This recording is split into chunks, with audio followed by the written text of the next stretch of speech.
stop looking for your style.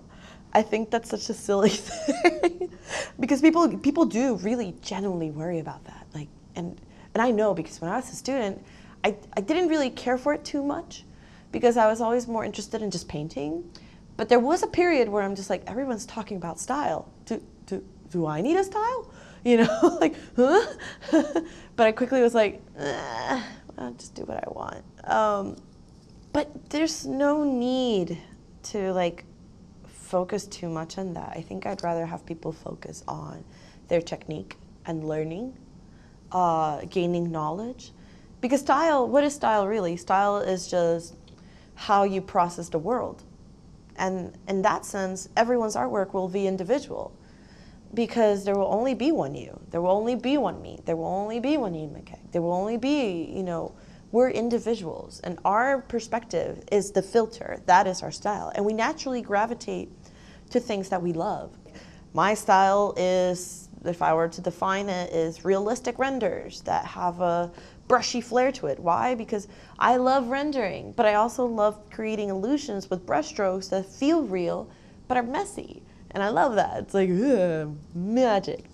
But that's not something that I went and looked for. It's just something that I found out that I loved. So I think people shouldn't worry too much about style. I think it's actually a little silly. It's like, no. Worry about the thing that will get you your style, which is just technique and exploration and trying to figure out what truly makes you happy as an artist. What are you passionate about? Some people love doing mecha, and some people love doing like people. Some people love doing environments, and that could be considered their style. Some people love stylization. Others people love, you know, capturing light. That's a style, and you can't really find that unless you go out there, gain the tools, and explore. So yeah, don't worry about it. Chill out.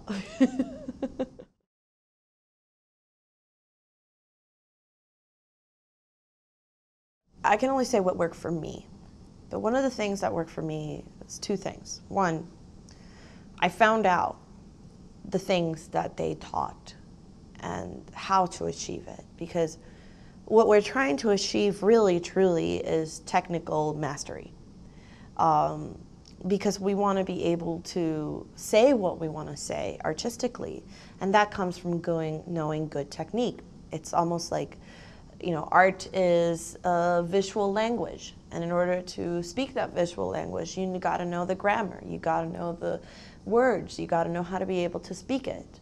And that's very frustrating when you know you have so much you want to say art visually, but you can't. So I learned how to get there. And that was through studying anatomy, master studies, film studies, doing cast, life drawing, still lives, you know, lots and lots and lots of study, and finding good teachers. Sometimes it's hard for people because of where they're from and where they are to find a good teacher, but we have the internet now. And that's very lucky because we're able to say, okay, I might not be able to have access to these great teachers face to face, but there's some great online courses that are happening now. One of the ones, I'm actually working on one with Schoolism to come later on when I finish it because it's quite large. But there's people like them, they have great artists like Nathan Fox and Justin Goby Fields and so many that, you know, you wouldn't normally have access to, and they do, and that's fantastic. And there's so many others online things. Cool. I think art mentorships. I took one of Joseph Todorovich, who's a great oil painter as well.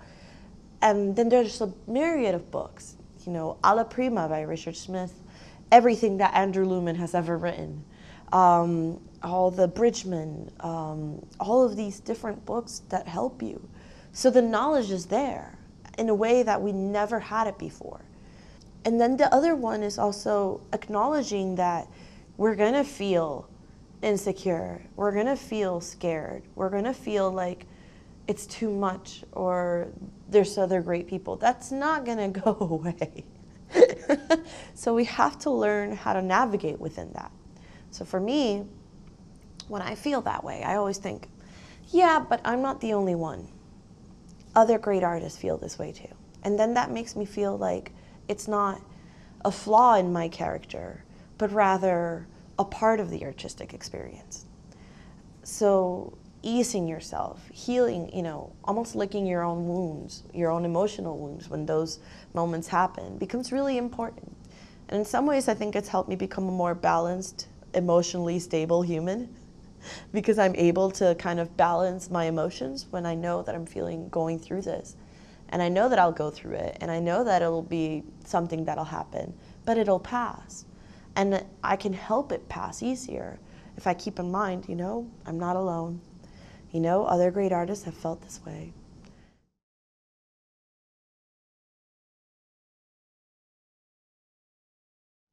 Try to find strategies that are clever and will be helpful to you. Because not one path will apply to everybody. I can't tell you one thing and say, this will apply to everybody, because that's not true. For me, I didn't come from a place of wealth. My mother worked very, very, very hard so that I could go to school. You know, to the point where she would, you know, sometimes not pay her bills. And I was lucky to have that. But then also, at the same time, I realized early on that my only job placement, my only job security was my own portfolio. So no matter where you are in life, that is the one thing that I can say does apply. You can be in a hidden village somewhere, and as long as you have access to the internet and put your work out there, if it's good enough, if it's really fantastic, you will find work. I know this because people are always looking for the next thing. And whenever the right pair of eyes sees it, and if it's good enough, opportunities present themselves. That can take time. So sometimes people get really frustrated. But to that, I just say find clever ways. If you are in a place where there's no industry, try and gather people that are interested in that industry. Do accompany yourself. Try and, you know, provide services that way. Or try to provide services through the internet. If you're trying to attract a company, so a lot of people say Magic the Gathering, for example. And there's no easy way for you to meet the directors. Let's say you can't go to PAX. Let's say you can't go to certain conventions. The fan base is huge, and there's Twitter, and there's the internet. Do your own cards. And if you get a lot of like praise, you know, then like eventually it'll come to you. If you don't, then step back and be analytical about what's going on. Don't be too emotional, because I feel like that can lead you to a place of despair. But look at your work and sit and compare it to others, you know, in a way where it's like analytical, like, okay, my work isn't really up to par yet, and that's okay. What are the steps I need to take in order to take it up to par? And take, you know, and work really hard and improve your technique, because that's really, truly the key. And then apply again. So not a lot of people know this, but I applied to Magic the Gathering for 3 years before I got called on. If you talk to all the artists here, like the ones that are working, they all have their own way they got into the industry. Some started out from very small, some got discovered, some forced their way in somehow. They made their own community, they made their own thing. Trojan Horse, this convention in itself, it's made because Andre really wanted to have that community here in Portugal. Andre really wanted to gather some of the best people in Portugal because there was no industry in Portugal. Things like that happen, and it's very inspiring. So I think a lot of people fall into despair.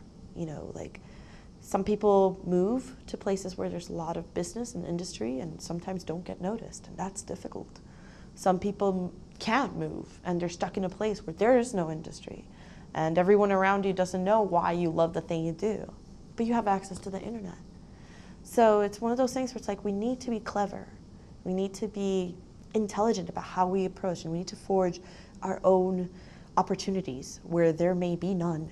But if you have the right portfolio, if your portfolio is just riddled with excellent work, that will open opportunities to you regardless. So yeah.